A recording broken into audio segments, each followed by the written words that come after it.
Hello, everyone, and welcome to Wake Up with Giants Radio. I'm just laughing at Nick's like wide eyes. All of a sudden, Nick's ready. Caffeine. I am Lots of Lady caffeine. Luck, and I am here in the studio today with Ryan the Lion, with Nick the Gentle Giant, and with our special guest co-host Samantha Callen. And we are going to jump right into our centering and our intentions today. So we're going to take one deep breath, breathing in and out. Let's do 3. Another one, breathing in and out. In and out. I show up today in my vulnerability. I show up as a leader, but also here in my vulnerability to learn, to grow from all of these great giants, from all of these amazing co-hosts today. To step back and I don't even find the words, but to step back and sit in my vulnerability today and learn and grow and hope that my vulnerability touches someone today, just one person out there today. Hope that my vulnerability helps someone learn today. Go ahead, Samantha. Yeah, I say perfect words again. I just hopefully, something that is said in today's episode, for me, does find the one person it needs to. Thank you. Go ahead, Nick. Yeah, I am feeling that energy of just being present in Melissa's vulnerability.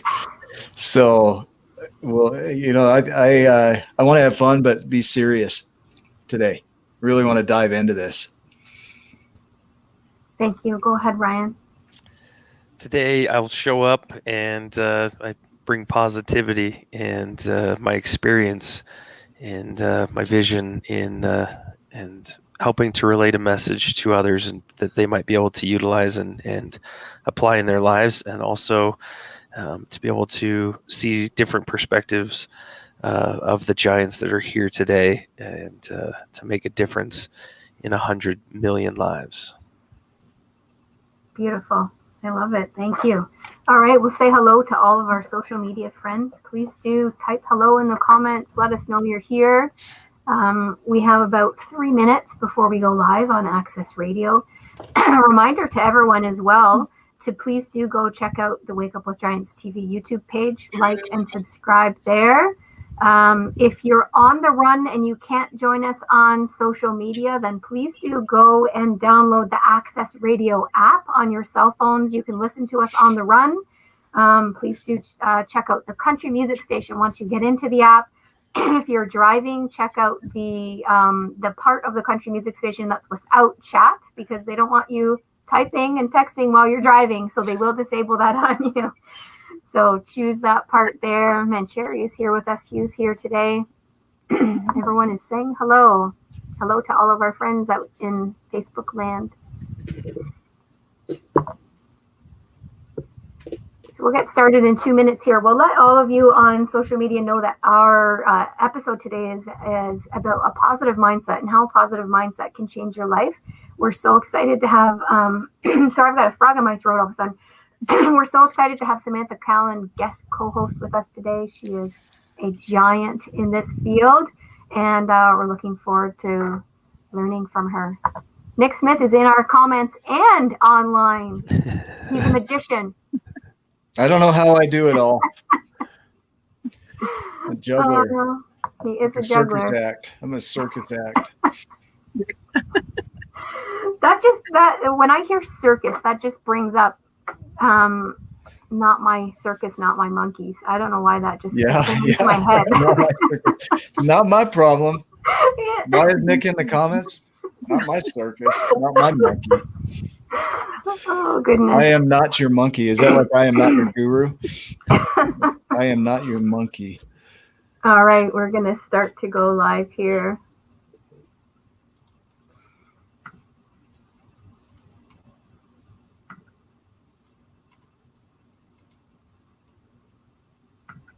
So quiet. I know. We've just got our intro going. Our mics aren't on the radio yet, but we've got our intro playing, and then we will get into it. I'm excited. I meant it when I said I'm sitting in vulnerability today, and I'm really excited to learn more. I sit in a positive mindset a lot, but I'm excited to sit outside of it a little bit today and learn more. I have days like that. I think we all do. I have years like that. Whatever you say, I'm going to one-up you. Okay, 2 seconds. 3.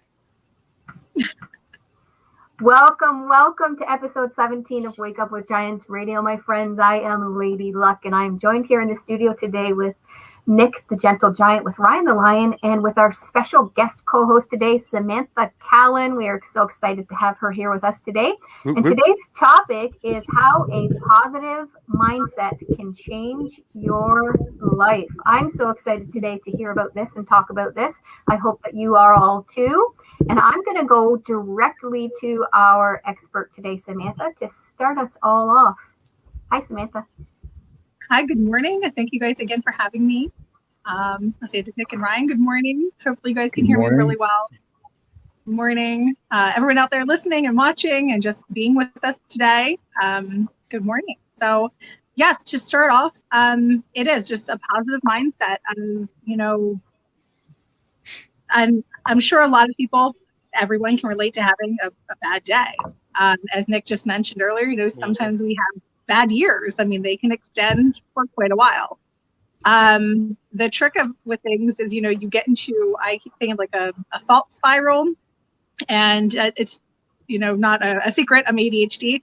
So in my head, my thoughts are, zooming around 1,000 miles a minute. I can have something on repeat, saying to myself, negative sayings constantly throughout 60 seconds. I know a lot of people also have heard, I believe, don't quote me on this one, but I think it's like 7 positives to basically equal out to a negative.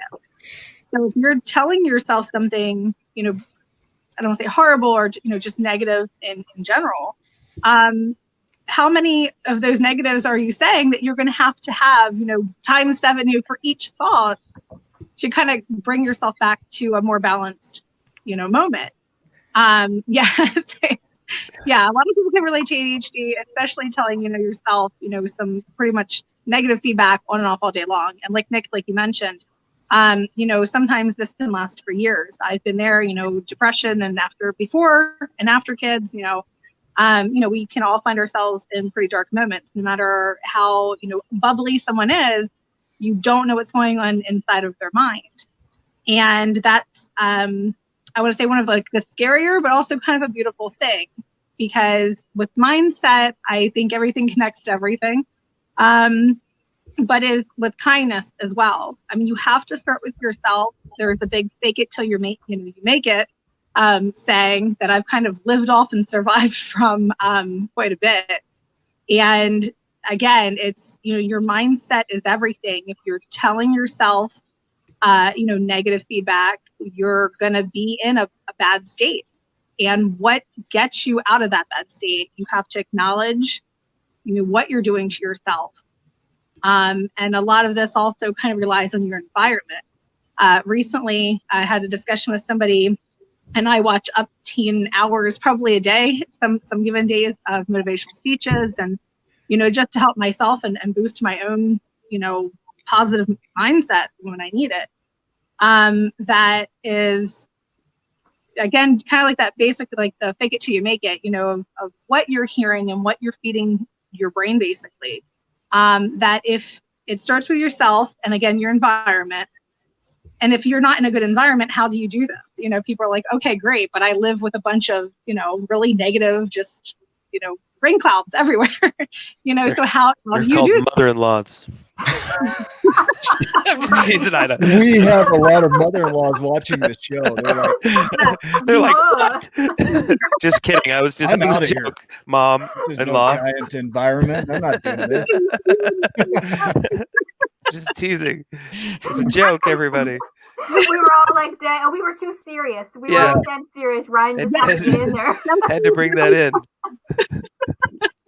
But that is exactly kind of the point. You have to break up those moments in life when you are like that. You got to have some kind of a jar, some kind of like a wake up moment. And unfortunately, yeah, sometimes you do get, the card you're dealt that you just live in an environment that's not the greatest for positive mindset and, positive feedback.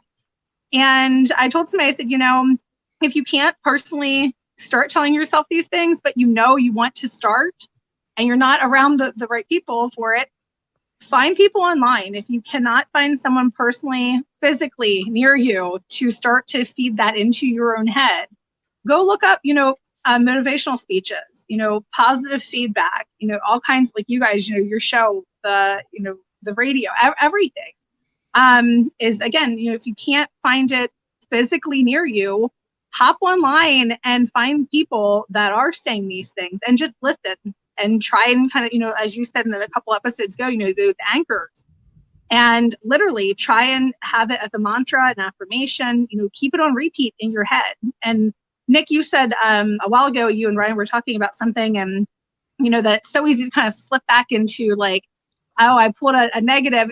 Once you catch yourself doing that, that's a perfect practice to start being mindful and being like, oh, there I go, my old habit again, or my old behavior again. Okay, let's, it's a muscle memory. It's okay that you're going to slip. We all do, Again, you can have like the most bubbly personality and they might be depressed like you wouldn't believe. It's just, again, you reach out to people, write down. I've got tons of little sticky notes and stuff all over the place. You have like little affirmations on them. And I know a lot of people are like, oh, that's just stupid, or that's weird. Like, if you have to do that, that's not weird. It's not stupid. If it helps, it helps you. And it helps a lot of people. A lot of people do that. So it's hard it's hard to change when you're apathetic. So when a person is in a space of apathy, they're not feeling really any emotions. They're just unconsciously doing their behaviors. And so that to me is one of the lowest levels of energy. It would be apathy, right? There's just nothing occurring. It's like sterile water, or a flat desert. It's just like, there's not much going on there, but then you start creating beauty by looking at the positive and the negative. And I was looking up the word positive. What does that mean? And it means to position, to stack, right? To move upward. Kind of when we're doing building, if you look at bricks, you stack bricks. And so positive augments your life and adds to it. And negative is actually, it comes from the word to deny, right? To reject that. And so positive would be to add to, and negative would be to take away or to deny, right? It's not that you're taking away, you're just denying it. You're not allowing it in. Or in the case that we use it, negative is, it would be in the other direction. It does take down bricks, tear them down. And so when I'm thinking about positivity and environments and people that I could be around, is who is it that builds me up? Really, that's what we're saying when we're saying positive. Where do I feel built up? And then where do I feel like I want to deny that? I want to move away from that energy, that negativity. I don't know what comes up as you guys hear that. I love that you just said that, because sometime, and when you said about where do I feel built up, and sometimes people in our lives can be helping us and thinking they're helping us and trying to help us by giving us solutions or what they think we should be doing in order to move out of that mindset, right? Or move into a more positive mindset. And it doesn't feel like building up. They think they're helping, but it doesn't feel like building up. So I love that you said that, because I think building up means something different for everyone too, and feels different for everyone too. And so I think that's important for us to realize that in our relationships with other people, that not everybody thinks or feels building up in the same way. Not everybody expresses that in the same way. This question here, is negativity programmed in us? Yeah, absolutely. Like I would say yes, because you look at opposites. You look at there's neutrons and there's protons and electrons and these things that are positives and negatives. There's always an antimatter if there's a matter. And so if there's something that builds up, there's something that destroys as well. And the beauty is that they don't usually exist in the same space at the same time. It's really hard to be really happy and angry at the same time. It doesn't happen. in physics and other things, there's the matter and antimatter. If they're in the same space at the same time, they would annihilate themselves. They would destroy themselves. And so it's almost this idea of, yeah, I think it's already in there because physiologically, going all the way back to the smallest level, it's part of creation. So, but what builds up is the attraction, right? When you build mass, you're attracting things to you. But I guess a black hole has mass too, right? I mean, going in the other direction, it sucks things in. I was thinking of like people's circumstances and going back to that just a little bit because this ties in, I think. But you could be in a position or a place where it's a negative environment. It could be your house, it could be your neighborhood, it could be your state, your city, your country. It could be all kinds of things. I look at there's a member of our tribe, Mancheri, who lives in India, and India is suffering. There's a lot of stuff going down right now. They're having a hard time. COVID, economics, all kinds of things. So one could look at that, the country of India, and say, man, that's terrible. This is the worst thing ever. This is the hardest thing, and which is true. There's the things are going on, sometimes outside of our control, but inside of here and here, inside of our vessel. My hat's off to Mancheri because she hops onto a bunch of these things, and I know she hops onto others and is continually working on being positive, staying positive. Because if she sits and goes apathetic, she could buy into all of the negative, all of the things that are going on around her, because it's true. She looks around, that's what she sees. You can change your mental positive or negative state by choosing, by being, by doing that thing. So I think it's my hat's off to her because she's consciously being aware of her environment and deciding to put other things inside, and then to not just listen to it, but to do it, to be it. I want to highlight a word that's been coming up a lot for me, and this will tie in. I'll bring it in. It's the word abracadabra. It's from Aramaic, and it means that what I speak will be created, right? I create when I speak is what it means. Well, there's an opposite to that called avada kedavra, which means I will destroy as I speak. And what I want to highlight in this is that one way of saying it, abracadabra, is building up, and avada kedavra is destroying. And the power of our words in creation, like when you feel an emotion comes up, it's kind of like the froth on the surface, right? It's the thing that indicates that there's something going on. And then we have thoughts attached to that, and then we have an underlying belief. Well, that underlying belief is kind of our operating system. And if we have this belief that the world is negative, then we start to speak and to create in our world negativity. And if we have this belief that things are positive, then we start to speak and create with positivity. So going into abracadabra versus avada kedavra, it's we're either creating our world or we're destroying our world with the words that we speak or the things that we create in our space. What comes up as you hear that? Yeah, I'll speak to that. And actually, when you started in on that, what came up for me is something that I actually try to practice all the time when I'm in conversation, and I feel like it's an important conversation that might have an outcome. I actually speak those words inside my head before I speak them out to the person, and I look at that and think. I try to figure out what the outcome of those words are in my head and play it out first and think just in that way that you just said with abracadabra and abracadabra. Which way is it headed?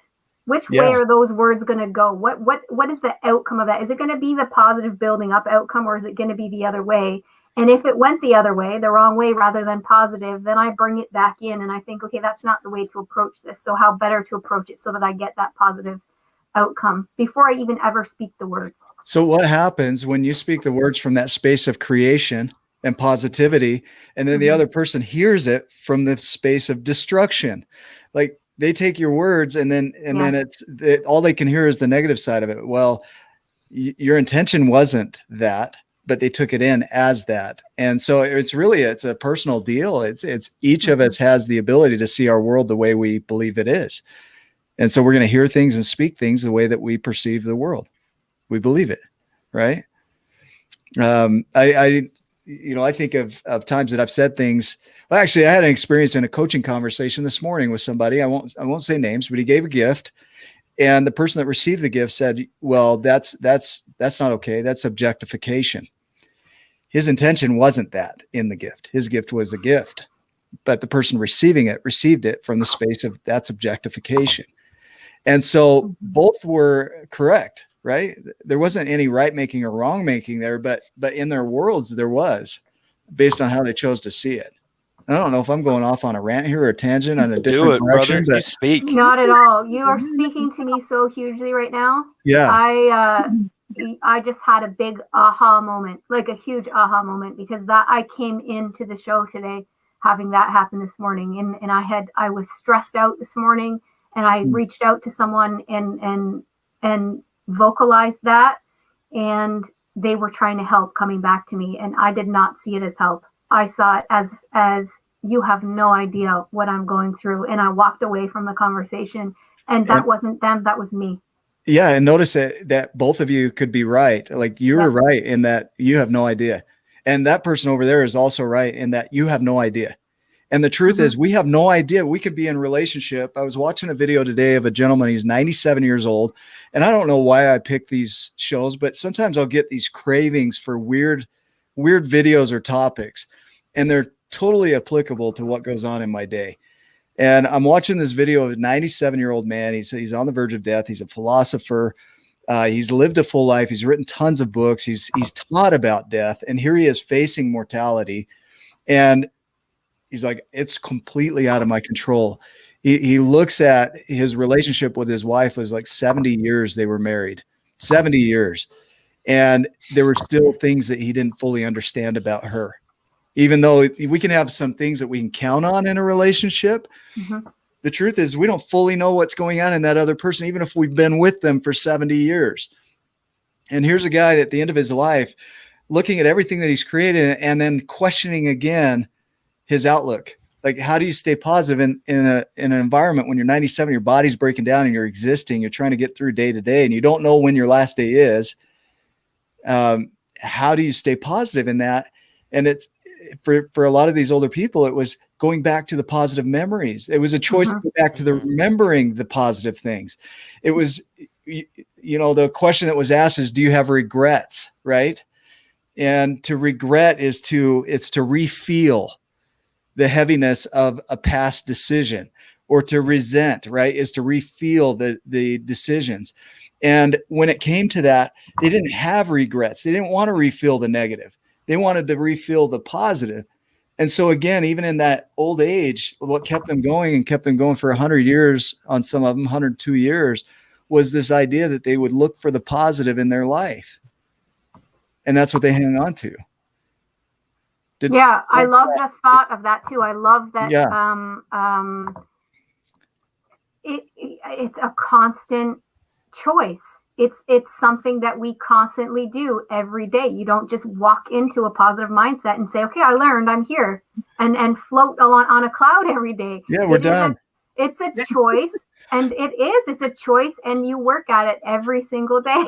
Nick, like the floating of the cloud. The floating of the cloud and the checkbox, right? Yeah. Like, done, did that. Yeah, and it's not. And I love that you brought up this 7-year-old man who still didn't know things about his wife. I mean, in relationships, in whether they're romantic relationships or relationships with our family or our friends or whoever they are, it's choice every single day to be that person and to get to know that person, and it's work. It is work. I mean, and sometimes we look at that word and we think negatively about the word work, but it's a positive thing. It's effort that we put into those relationships because we love those people and we want to put that effort in and we want to get to know them and be with them in that way. Not to be confused with twerk. I'm not very good at that. You have to work. Don't twerk. Don't work it. Let me twerk it. Something. Samantha, you had a thought there that you're going to share. Well, I was going into like a more detail for that. Like I say Nick and Melissa both said, you make that choice like every day, and sometimes literally decision to decision. Like I said, we all have bad days, we have bad moments, and and as I said, you should acknowledge that you're trying to work and again trying to build, as you say, onto things. We might just have a crappy moment, say something, nasty, like how do we rectify that? It's slipped back into something we didn't want to be. You're recognizing, behaviors. You're like, oh, I don't want to be that person. I need to outwork, my old behavior into the new person I want to be. And it's by decision, decision by decision. It's, you can always switch into the next, the next opportunity you have. I don't want to say it's that easy, but it's that hard and it's that easy at the same time. Well, understanding your body too, like when you have an emotion or a chemical reaction in your body, let's say it that way. There's a chemical reaction in your body, and we call that an emotion. We start to label it as anxiety or depression. There's one gentleman I follow. He says, just call it a red flag. Or if there's smoke, like, why is there smoke? If you're not cooking, like for me, I'm always burning. So yeah, but it makes sense that there would be smoke. But if there's this chemical reaction in your body that it's indicating, hey, there's a fire maybe, or there's a red flag to pay attention to, but it's not the thing. What we tend to do is we feel that feeling and we numb out from it. Like we talked about in a previous show, is numbing out, is that we don't want to feel that. But if you can feel that, that's going to lead you to the thoughts that are creating that, because we do it so automatically. We don't even notice the thoughts that brought that emotion up. And the thoughts, there's 50,000 to 70,000 of those a day. So if you look at the thoughts, they're going to support that feeling in either direction. If you're feeling happy, well, I don't want to feel happy. I want to feel angry and sad, right? Nobody ever says that. They say, they want to flip it in the other direction. But the reality is happiness and anger are just emotions. And then there's thoughts that we tie to it to give it meaning. And below that is our belief system. So the belief is where we operate from, because it's from those beliefs that we start to choose things. Now, I heard somebody say the other day that we always say, well, how do I eliminate my negative beliefs? Well, you just do. You get to the point where you recognize what they are. And if you have this belief of I'm not worthy, then you switch it to I am worthy and here's why, versus going down the road of saying I'm not worthy and here's why. So it's just switching the track. It's like grabbing the lever on the train track and pulling it and moving in another direction. You don't have to go analyze where that track was 50 years ago or why it came about. It's present. And then you shift the direction. Then let's move into that train track though. Have you ever seen those tracks move? They don't move quickly. Yeah. They move actually quite slowly. When that track, they have to actually move those tracks way before the train gets there, because they move slowly. And so I want to point out, I love what you're saying, Nick, and I also want to point out that it's micro shifting. It's moving in small ways. You don't all of a sudden tomorrow have to change every negative thought. You're slowly moving in that way and slowly starting to, integrate the positive thoughts and change those things over. It doesn't just happen overnight. You can't. It's just easier to do it, like the individual. I mean, if you have a heart attack and it's a massive thing, or a stroke, chances are you're probably going to change your eating or your behavior pretty quickly. It's a kind of a forced right thing. Yeah. Like you're like, whoa, it's a huge wake up. But I do don't let it get to the heart attack stage, people. Let's start, we don't want you to have that. Well, so start making those incremental changes that then make it easier to build up the habits and the routines that then causes real change. The seed words like so and love and interruptive words where I can interrupt Ryan right in the middle of his speech. Like, what? You're the best at that. You posted about the tree of thoughts, beliefs, and emotions. And we get so hung up on the emotions. Like, I feel depressed, I feel anxious. And then we hover around that. And it's like jumping into the whirlwind and trying to solve the problem of flow in the whirlwind. It's like the hurricane. You're trying to stop the hurricane while you're part of the hurricane. It's like you're in the sky with it in a weather balloon or whatever, and you're floating around in circles. You're like, I'm gonna stop this thing. Right. And you're hanging around in the wind of it. And the emotion is just the wind or the smoke. That's all it is. It's an indication that there was a chemical reaction to a thought that you had that is based on an old belief. And so when you talk about the tree of thoughts, beliefs, and emotions, what that is that the emotions, what we realize is that you go outside and look at a tree, and the wind blows and it ruffles or rustles the leaves, right? The leaves are kind of like the thoughts that we have, 50,000 to 70,000 thoughts a day. Try cutting down a tree one leaf at a time. It is nearly impossible, right? But that's what we do, is we see the emotion, the wind come in, it blows the leaves, and then we're like trying to cut down the tree one thought at a time. And the reality is the belief is kind of like the branch that's attached to the leaves. And so when you handle that branch, all of the leaves that are attached to it go away. And when those leaves go away, there's no impact from the emotions. So when you can dive down into the beliefs, like you're talking about these micro shifts, if you believe you're unworthy today, start shifting that belief to, I am positive, I am worthy. So instead of denying your worth, start building up your worth. Instead of going into the negative, go to the positive, position it into a stack of things that do support you being worthy. That was my rant. No, I love that. sing.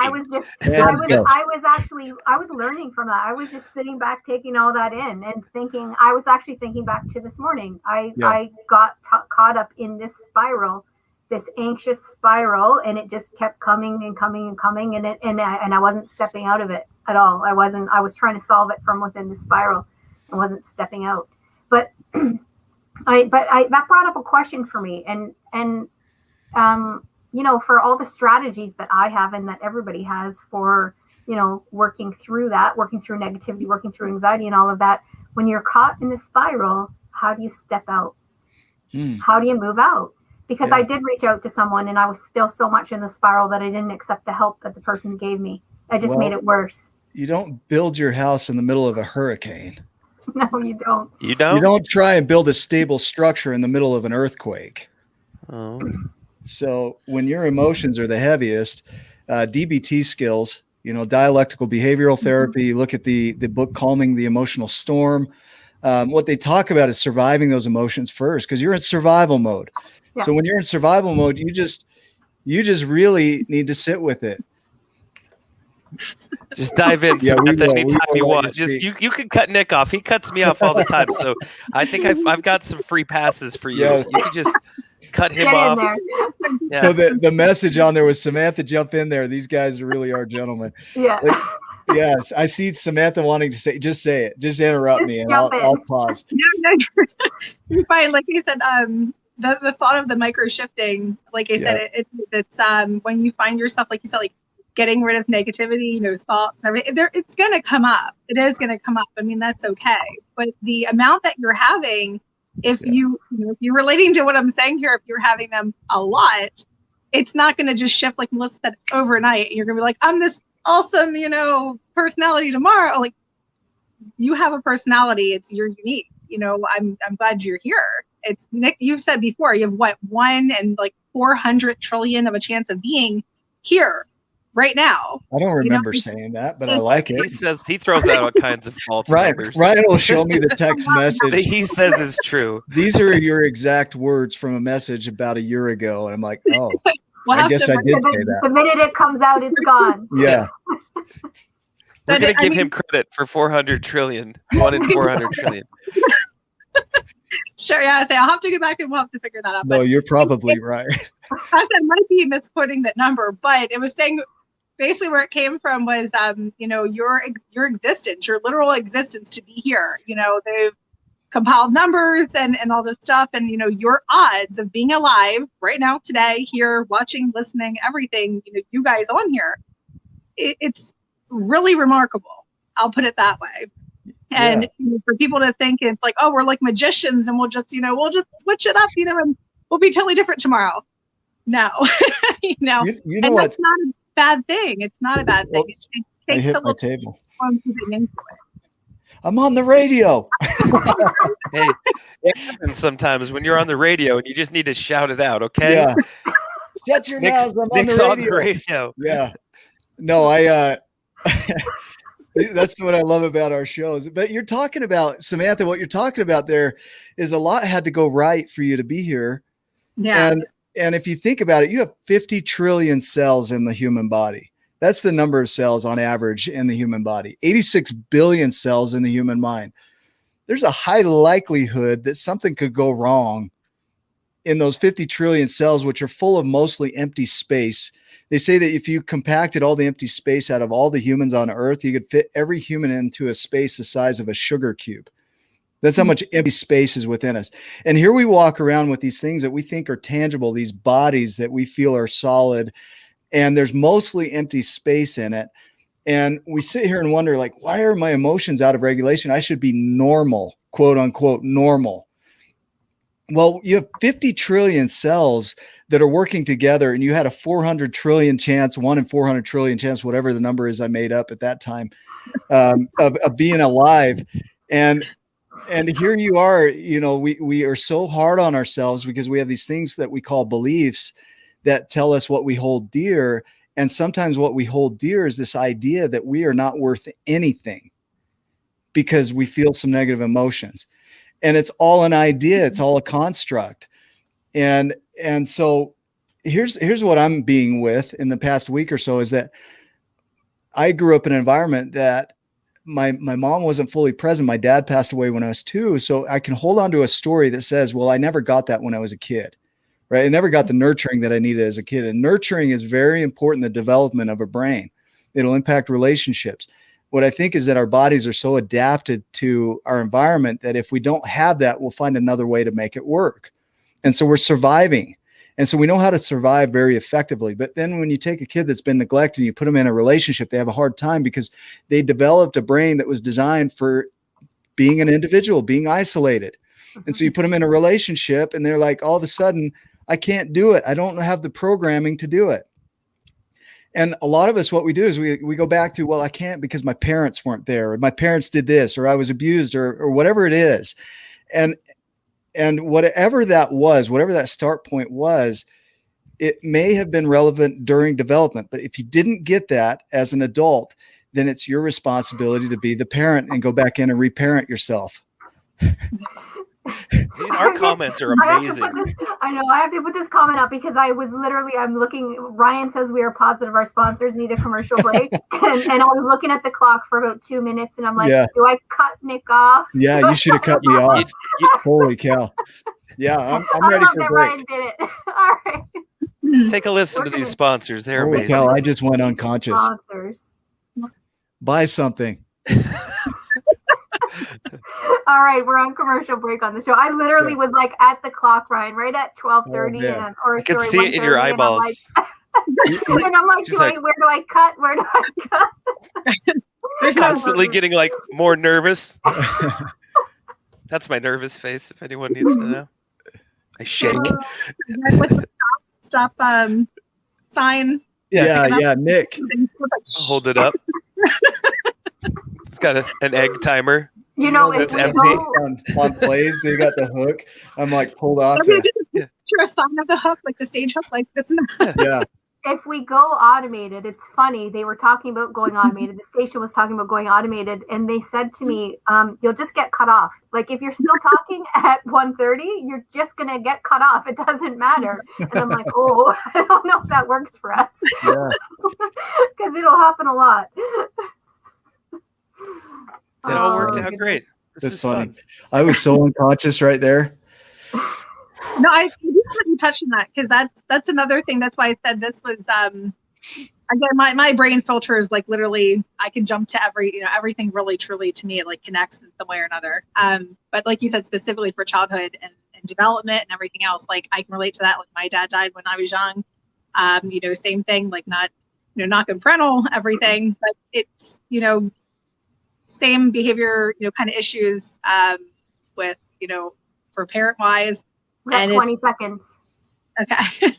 No, you're good. Just want to, It's a huge survival thing. And, a lot of people, we don't even know that we have these behaviors or, mental processes or even what it meant. Like, oh, we were surviving. Like, no, we had a childhood. It's like, but in that you went through a lot of really dark things and you have to process that. And there's no going. Welcome back, my friends, to episode 17 of Wake Up with Giants Radio. I'm Lady Luck, and we're here in the studio today with Ryan the Lion, Nick the Gentle Giant, and our special guest co-host Samantha Callen. I'm laughing because I just cut Samantha off on our social media feed there to get back in. And today we're talking about how a positive mindset can change your life. And I'm going to go right to Samantha because she had some great thoughts there about childhood and mindset from childhood. So I'm going to go straight back to her to continue those thoughts for all of tell our us radio what you were listeners. saying. Put your I'm on a hands up. cliffhanger, just waiting for the rest of the story. So yeah, diving down a rabbit hole seems like it would hurt. It's really You're so small. negative. It's small. Why can't it be a badger hole? Twist an ankle. Right. Bad, very bad. But yeah, just to backtrack really quickly, Nick had just said before the break about, basically to summarize, sorry if I'm doing a bad job at that, but Doing a great job. But yeah, your childhood experiences, you have either traumas or just different developmental paths that we each take. We have experiences that happen, they're vastly different from one person to another.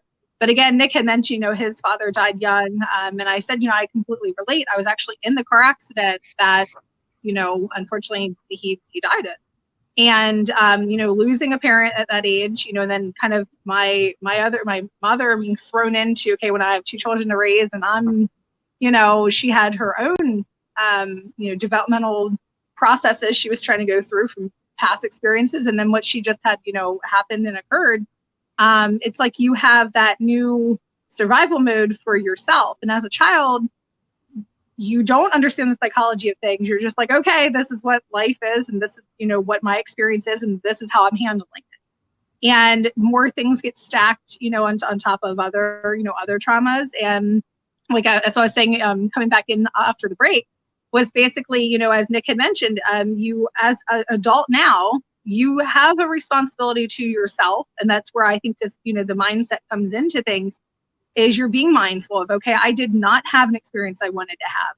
I can't go back and change that. But what can I do about that now? And when I left off, I said, but that's hard, because if you were a person that was just surviving as a child growing up, you don't understand, maybe you don't even acknowledge that you need to process those past experiences. And how do you do this as being an adult? And that's your responsibility to try and figure that out. But now where's that kind of start point, and how do you break into that to start going through what that process is and learning a new developmental, skills and coping mechanisms and behavioral changes and so on and so forth.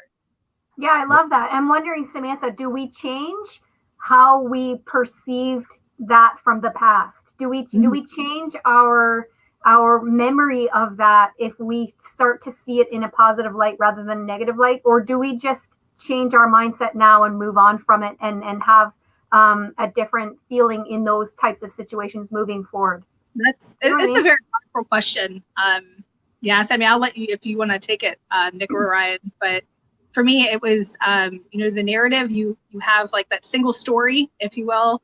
I watched a lot of TED Talks. I can't remember her name, but that was a powerful talk for me, because I'm like, oh yeah, you tell yourself this one narrative for how many years? And all of a sudden, when you have that mind shift of things, you're like, and I think Nick and Ryan, you've talked on this a few times, or numerous times, I should say. But it's something didn't happen to me, something happened for me. And a lot of people will be like, well, you were in an accident, that's terrible. Like, of course, things happen in life. It was terrible. But if something happens, you can't go back and change it. What is a positive way that you can use that? What is, what's a positive? Like, you are here now. How can you use that as a positive for not just yourself, but then, other people? Yeah, there can be something physically hard that happens to you. There's also something, I think, on the subconscious level that happens, that as you build your story, your subconscious mind is reminding of you of that constantly. So Hugh commented earlier about, he had a daughter that was in an accident, and was that a negative thing? Yeah. Or was it a positive thing? Yeah. He learned from it. All these things are here for our learning and our growing and our expanding. But how do you overcome the growth of, like, your childhood traumas, or the things that you're going through as a young person, where you form your beliefs? Those things are constantly like reminding you of, you can't do that, you can't do that, you can't do that. I think it's something that, as you start being and telling yourself those affirmations, over time it starts seeping back into that subconscious mind. If you need help in that, there's professionals out there. We have one, Maureen, who's a hypnotherapist who can go back in. There's people you can talk to. It's okay to get a therapist, because currently, if you're not doing what you know, or being able to change, you might need some help, and that's okay. That's totally fine to get that. I needed that, so I had Maureen help me reprogram a little bit of my subconscious mind in an area that was holding me back. That was constantly telling me that I had some abandonment issues. I was adopted as a kid, and so when people would ask me, you know, hey, well, what happened? Why were you adopted? Did your parents not love you? As a 6, 7, or 8-year-old kid, you don't know for sure. Your parents, my adoptive parents, are amazing, and of course they told me that they love me, and that my birth mom and my birth dad wanted what was best for me, which was true. But then I had other people saying, well, they didn't love you, or, you know, they couldn't have you as a baby, or maybe you were an accident, you know. So your 5, 6, 7, 8-year-old self is trying to come up with an operating system that can cope with that and deal with that. So I made it my goal to make people like me so that they would stick around, have as many friends as possible. So even if 1 or 2 left, that I had plenty around me. I do that with things as well. And as I've started to be conscious of that, and it's been something that's been useful up until a certain point in my life became harmful. That I was a yes man. I would do anything for anybody, anytime, because I wanted their approval. And so sometimes I think you need to reach out. You have those aha moments as well. That, oh my gosh, this is what I'm doing. Okay, now what? Start thinking back, you know, like, what can you do? How can you change those thoughts? Positive in, positive out. Speaking those affirmations. And then if you can't do it yourself, it's okay. Go find somebody that can help you through that. And then one other tip, and then I'll turn it back over to you guys, is that I had to allow myself some grace. For young Ryan, we call it little Ryan, me and Nicole. She's a giant that's on here almost every week, and she got a break today. So, but if she helped me to realize that little Ryan's operating system was so beautiful, because it helped him and it served him up until a point. But now it was time to thank him for his service, and that we're upgrading to Ryan 2.0. And it'll come up still sometimes, like, little Ryan steps in and says, hey, remember me? You got to do this. You got to say yes. But now I have some tools and some ability to make better choices for me. So I love that. Go ahead. Hit on the mechanics too when you're done, Melissa. Go ahead. Yeah, no, I was just going to say that I resonate with that too. And you know, when we had Tamar on and she was talking about addictions last week, and I kind of made that realization that I'm addicted to work, but I resonate with Ryan because I'm addicted to the work that I do in order to keep people around me, to keep those relationships around me. And when I don't do that work, I feel guilty because I feel like I'm letting those people down, and then those people are going to leave. Right. And so I resonate with that. I have the same thing. And that's where my spiral happened this morning. I felt like I had let work slip because I went and had fun for me and took care of me and nurtured a relationship that I have and that I wanted. And I let that work slip, which meant that those people that were counting on me to do that work might leave me. That was my spiral this morning. And it just came to me right now with Ryan sharing that. And so I love, and I said, I'm going to sit in my vulnerability today. And I am very much sitting in that vulnerability. So thank you for that, Ryan. I think what you guys are doing makes perfect sense. You know, I'm going to talk about the mechanics of this, because in development, from the time you're born to the time of about 25, your brain is developing. And so if something is missing, when we talk about inner child work, the inner child is that underdeveloped part of you in an area. Like, the truth is, you became fully developed in an area called survival around the idea of adoption or around the idea of abandonment. I did the same thing. Like, if I do these certain behaviors, I can survive in that. Not only can I survive, but I can also get things from it. So I created these very powerful pathways that made that an efficient behavior. Now, moving forward in time and looking at relationship, that doesn't serve the new behavior, the older me. So that inner child, that child that survived the best they knew how to do when they were kids, that those developed parts of you are still in there, and they were developed all the way up until about the age of 25, which is your chance really to start developing your own behaviors. If they're not working, then you have a chance to go back and reprogram them. And so we have this thing called plasticity in the brain where we can develop new neural pathways all the way to death. Like we will never stop growing new neurons. And in that plasticity, it means that we can create new pathways. And so if we didn't get the behaviors we needed as kids, we have an opportunity to develop those now. And so when you have a space where you're very proficient at showing up in the space of, well, I'm not getting my work done, so I'm going to show up in anxiety and I'm going to respond from that belief that this is taking away from an area, and you show up in that, of course you're going to be efficient at it. Of course you're going to be good at it. And of course that's going to come up natural. It's going to create some situations.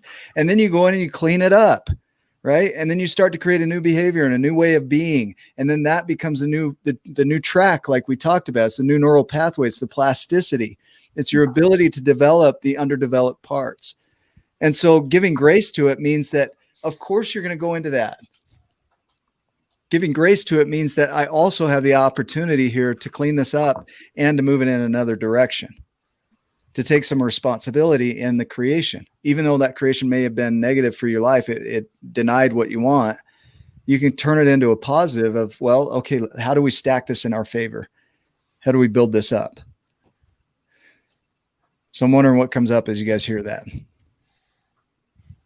And I see some emotions coming up, and you can't see it on the radio, but I see you guys. Maybe you have allergies. I'm crying Severe over a allergies. comment that Ryan put up a comment. I'll share the comment. Ryan said, "You've got us for life, Melissa Ross. Work or not work, just for being you. We love you." And that made me cry. Thank you. You're welcome. We do. We love you. And we love all of you. Like, we see your giant potential. Like the truth of, like, okay, being adopted. I just commented, but the truth about being adopted is that, yes, it might be true for somebody's story is that, hey, maybe you were adopted for a particular reason. Maybe something happened to you because of somebody else. And that's that truth. The truth is that you have just as much value as anyone else. You're unique, you're special, you have something to provide the world, that you can be, do, or have anything that you want. And that there's a large group of us that believe that 100% and love you for who you are, and are here to help however we can, if we can. So hear that you are special. Man Cherry, you are special. We appreciate you in our circle. So thank you. Oh, we've got silence. Samantha, what does that bring up for you? I'm going to put you on the spot. I'll blame mine on allergies, sure. Definitely agree. I know I've said it prior, but I think I'm very grateful to have found just you three, and then the tribe as a whole. I mean, that's why, to me, the mindset discussion, I guess I'll say, in particular, is so important and powerful and everything for me as well, just because you can literally see a shift in people's lives after they've had that spark, kind of moment. And as Nick mentioned, you've had like all these coping skills and this whole, this narrative you told yourself throughout your whole life up to a certain point, as Ryan says, then it no longer serves the you that you need to become, the you that you want to become, the you that you're striving to become. And you may not even know who that is yet. And that's why I said it's so, I don't want to get emotional if I do, but, it is because to a certain point, like I said, a lot of us, have, and we can relate to that just survival mode. We didn't know anything else. We don't know a better way. We don't know better coping skills. Maybe you never even heard what the heck a coping skill was. You're like, okay, what is that? This tool bag, what is this about? Is that at Home Depot? Yes. Right? You're welcome, Home Depot. Yeah, I think we'll have it on like 50% off at Lowe's now. Yeah. Coping toolboxes, 50% off at Lowe's. I think we need to start charging for these advertisements. Really? Yeah. Sorry to like go off on my tangent, but yeah, that to me, that speaks in a way, like I said, that, as you get out of that, that inner child mode and you get to a certain point, you're like, hey, this isn't, as I think Sarah Blakely said, if anyone's heard this quote, she's like, I was living this life I didn't want to live. And I woke, had this wake up moment. I was like, wait, stop, freeze, cue the director. This isn't my movie. I'm living a life that's not mine. I don't feel that this is mine. And I think that's kind of like that aha moment for people when they're like, I don't want to feel this anymore. I don't want to be in this situation anymore. I don't want to live this life, but that's your decision that you get to say, okay, I'm going to try to reach out. I don't know what that means. Like Ryan, you said, reaching out for help, for, whether it's counseling, therapy, hypnosis, a lot of this stuff for a lot of people, it has been like this woo-woo, practice until they do it. And then they're like, dig whoa. the woo-woo. I wasn't a woo-woo person. And then the woo-woo happened. Trust me. Woo. I thought you guys were crazy. Yeah. You are still a little crazy, but I love it. But you love our crazy, yeah. Yeah. Yeah. That is what's so nice about, like you said, the connection of everything is, you start to have a shift of like, I don't want to, that's the question is your why, why do I feel like this? Or, I don't want to feel like this. How can I be like something else, whether it's like you say, either depression or, thought processes that you've had or thoughts that you've been having. It's like, okay, free is like, how do I get into a different lane? How do I get into a different highway? Like just get out of this in general. And like you said, it's learning the new, coping skills and just trying to make those micro shifts over to a new behavioral, pattern or just behavior set. And it's not really, like I said before, it doesn't happen overnight. It's a real slow moving process for a lot of times. It's just, you have to be intentional about it. And, I always say kind of like, what's your why in every situation? Well, why do you want to change? Well, you're not happy. Okay, well, and again, it's like that dig deep. What's the seven whys? Okay, well, I don't want to feel like this. Well, how do you feel? Well, depressed. Well, why do you feel depressed? Well, I don't know. I don't like why. You just keep asking yourself why, and you get to, a deeper root of things, and you can kind of move on from there. And again, just to keep hitting, onto that and like reiterate, like Ryan said, absolutely. I really feel like there's a lot of stigma being taken off now from counseling and seeking therapy. And there's absolutely nothing wrong with it. There really isn't. And that's why I said, coming into this discussion, it's really important because your mind shift matters. You matter. If you don't have a good mindset, you're like, you again, like you have this woo-woo, take on things, and it might feel weird because you're not used to it. It's like, I think Melissa, you said earlier, for like in relationships, things like that. My husband and I joked, we did like marriage retreats when we were military, and one was, okay, just like turn and just look at each other, and we were like bust up loud, like this is so uncomfortable. It's like, okay, why? You kind of, it's why does that make you literally like shift in your seat? Why does that make you laugh? Why does that make you feel like this? And it's just once you, I think, get that spark of you have that craving to change, that's where the work begins again. And that's, it's like you said, Nick, it's up until like the moment of death, we can always constantly keep building and rebuilding and reshaping and, redefining ourselves. So it's really important to seek other people and help and professionals if you want to change and if you're ready to make the change, if you acknowledge that, you want to make that change.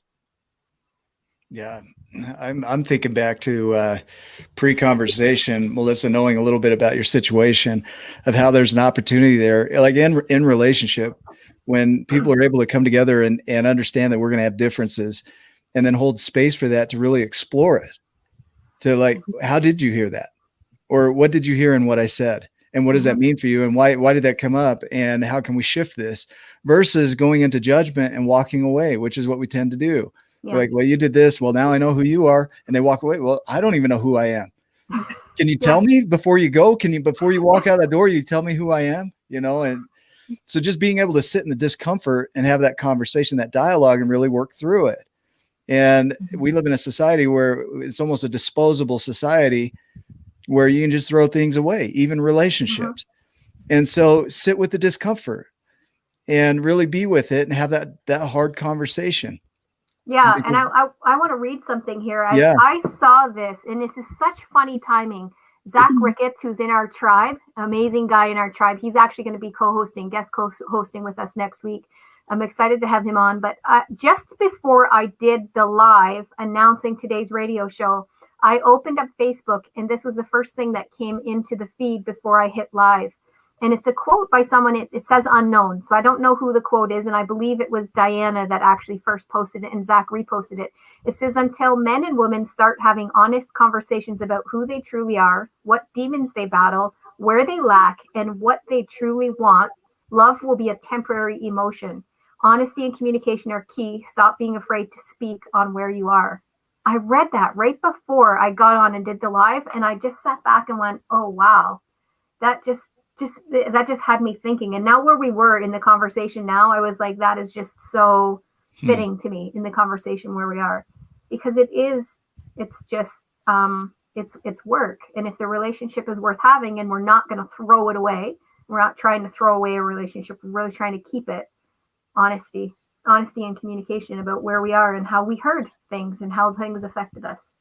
So I love that.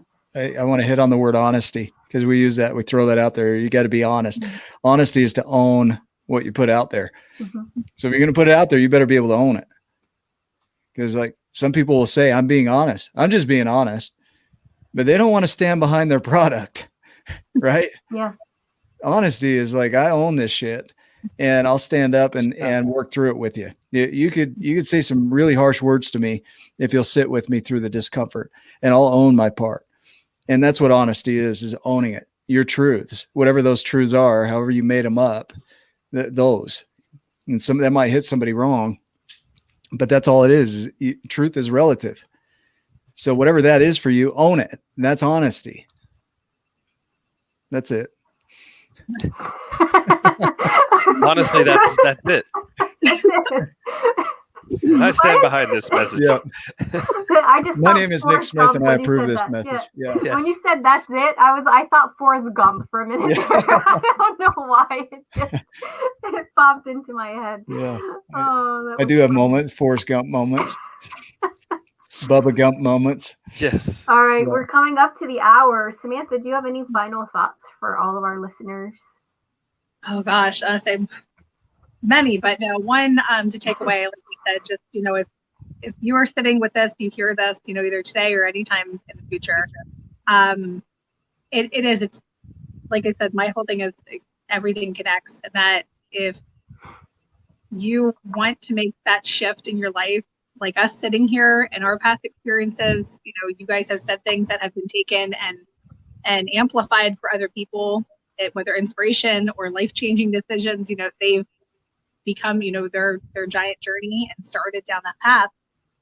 You can be that for somebody else. You might think there's no freaking way, right now you might be saying that to yourself. Just hold on to your, like I said, your why of, you're here. And mind shift is such a beautiful thing. It can be scary if you're in a bad one, and your life can seriously change dramatically for the positives when you're in a good one. And just to leave it with that, and just to keep every day, just move forward. If you had a bad day, you had a bad minute, that's okay. Your next decision is what counts. And just go and move through that. Mm-hmm. Amen. I love that. Just keep taking that next step. Go ahead, Ryan. What were you going to say? I said amen and amen. You preach, Samantha Callen. This is awesome. Whoop, whoop. They can't see you do that on the radio. Oh, I know. Nick is dancing. I'm like, they can't see Nick's raising the roof. Yeah, I'll raise the roof. I don't want to speak like every action. That would be horrible. Nick is moving his little finger. Nick just twitched his nose. Twitched his nose like a rabbit. Rabbit holes. Positively. Yep. Yeah. Oh my goodness. Do Ryan or Nick have any final thoughts before we sign off on the radio? I I just don't. want to tell everybody thank you and for your time and supporting Wake Up with Giants Radio, and hope you'll join us next time as we dive down another rabbit hole, maybe twist an ankle or two again. This has been fun. With Zach Ricketts next week. Yeah. I'm Thanks, looking Samantha. forward to that. All right, we're going to play our outro here. So we've got about a minute there, and then we'll be off the air, but we're still here with all of our social media friends. Mancheri says thank you.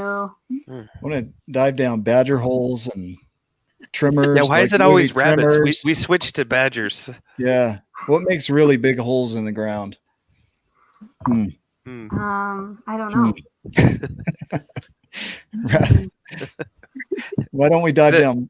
Yeah. That's the biggest we can think of. A Mouse badger. holes. Yeah, I think it's all from the Alice in Wonderland, right? Diving down rabbit holes. Isn't that where that originates from? Yeah. Yeah. I think.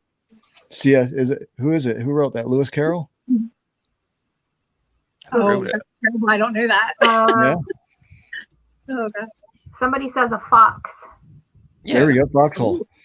That feels like I'm getting blown up. Yeah. Lewis Carroll. Yeah. Lewis. Thank you, Lewis. Could have chosen a badger. They're not as interesting. He had no idea that his phrase would be like used in Self-help and therapy. Yeah, self-help. Woo woo. Yeah. Who says smalls? Smalls. Smalls make big holes. Smalls make giants. Big holes. They dig deep holes.